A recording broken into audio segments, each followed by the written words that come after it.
Welcome to another episode of the Meal Prep Monday podcast. I'm your host and founder of Prep Dish, Allison Schaaf. In today's episode, I am discussing why 30 grams of protein changes everything. Before we get into today's episode, I have an email to read from Prep Dish subscriber Heather. Heather writes, I am a huge fan. We've been using Prep Dish faithfully and it has been delightful. So fast, efficient, and yummy. I just started online grocery shopping with your Instacart links this week, and it is a game changer. It makes my life so much easier. Thank you. Heather, thank you so much for sharing. I'm glad to hear that, Prep Dish is helping you with quick, easy, tasty meals, and especially glad to hear that you are using those Instacart links. If you are listening to this and you're already a Prep Dish subscriber, we have grocery links that are pre-filled shopping carts. It takes your grocery shopping down from 20 to 30 minutes if you're doing online shopping to like 5 or 10 minutes. Everything's just in your cart. You can edit it as much as you want or not at all. And everything you need for your Prep Dish meals will be delivered to your front door. If you're listening and you are not a Prep Dish subscriber, but you would like to try out our meal plans and or the Instacart shopping links, you can go to prepdish.com/MPM. That's short for Meal Prep Monday. And we have a 14-day free trial set up for you. Again, that's prepdish.com/MPM. Okay, so today, actually for the next few weeks, if you've been a long time listener, I like to do little mini series. A lot of times, sometimes it's as little as 2, as many as 6 or something. For this protein mini series, right now it looks like it's going to be 3 episodes. So for the next 3-ish episodes, I am revisiting protein. If you want to go deeper into this topic, last year I went on, I think it was more of a mega series on protein. It's something we took a really deep dive into and hadn't revisited in a while. So in today's episode, specifically why 30 grams of protein is sort of like a magic number, at least here at Prep Dish. That is the number that we have leaned on. And I wanted to take today's episode to just explain why I feel like this is a good number to kind of set your mind to, I guess. To start, I should say, I am not, I don't count macros. Last year, I did start tracking my protein and have seen significant improvements in my health, my satiety, my sleep, all of these things. So I do think it's helpful to, maybe initially track protein so then you can kind of get an idea of the different amounts. We'll get into that more. But yeah, I'm not a big macro calorie counter, anything like that. But when it comes to protein, man, the benefits are there. And the reason I think 30 grams is so helpful is, number one, the place where I see we are lacking in protein, and this is generalization, but for the most part, it's most difficult to get in protein at breakfast. Now, this is, if you're looking to increase your protein intake, this is an issue for a few reasons. Number one, I think getting in that protein at breakfast, it kind of sets you up to see all the benefits that protein has to offer throughout the day. And it's easier to kind of stick on the track of getting enough protein. Number two, if you're looking to get, so it depends where you look on what's your ideal number. And so, if you want to go down that path, there's a book, Gabrielle Leon, and I'll link her. She has a book and website and a podcast.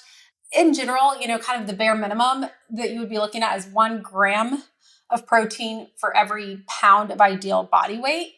So, just have her, take the weight, and then that's kind of the goal protein. That's very simplified, but that's a good starting point. And then you divide that kind of by 3. But I find at dinner, getting 40 to 50 grams usually is not much of a stretch if you're already, eating meat with your dinner. So basically, when you divide that out over your meals, if you can at least get 30 grams of protein at breakfast, it's a lot easier than at lunch and dinner to get 30 to 50, maybe a snack that has 15 to 20. Again, not a perfect science. I'm not calculating my protein throughout the day. I just know when I hit that 30 gram at breakfast, the rest of the day, in general, I'm hitting enough of a protein where I'm going to see these benefits. So benefits of getting in enough protein throughout the day. Number one, satiety. It's going to help you feel longer throughout the day, go down to less meals. I noticed this when I went, gosh, years ago. I think it was when I started Prep Dish was when I went gluten-free. So like 15 years ago, I, removed gluten from my diet and then had some years where I played around just with, I struggled with some autoimmune issues. So I played around with sort of a paleo style of eating. And when I did that, I found I just was not as hungry throughout the day. Like I wasn't wanting to snack, that changed during pregnancies and things like that. But for the most part, I think I contribute a lot of that to, a higher protein intake, can help with blood sugar stability and to prevent those energy crashes. So again, this is why, yes, great to get protein at lunch and dinner and snacks, but if you don't do it at breakfast, I find that then throughout the day, that blood sugar stability, like I'm not getting that benefit first thing in the morning. So it kind of sets me off on the wrong path. So muscle maintenance and even building muscle, protein is essential for this. I do heavy weightlifting, and that's why I specifically really try to make sure I'm getting enough protein in my diet, is it helps with, having enough energy and everything to do and maintain the heavy weightlifting. It can help with improved sleep. It can help balance out hormones. I mean, and all these things are interrelated, right? Like the hormones balancing that's helping with the sleep or the blood sugar stability, all these things are kind of working together, and protein is playing a huge role. This is something I have noticed for sure. And for me, that key was the 30 grams at breakfast, because again, I found the rest of the meals, I didn't have to try that hard to focus on getting protein in at like lunch and dinner. Now, if you listened in last year, at Prep Dish, we have specifically focused in on our super fast meal plans, and we have a guarantee that every single one of those meals will yield 30 grams of protein per serving. So if you want to, hey, I don't want to have to think about it. I just want to make sure my meals are at 30 grams of protein or more per serving. You go to our super fast plans, you're going to hit that mark. We already have it baked in. You don't have to think about it.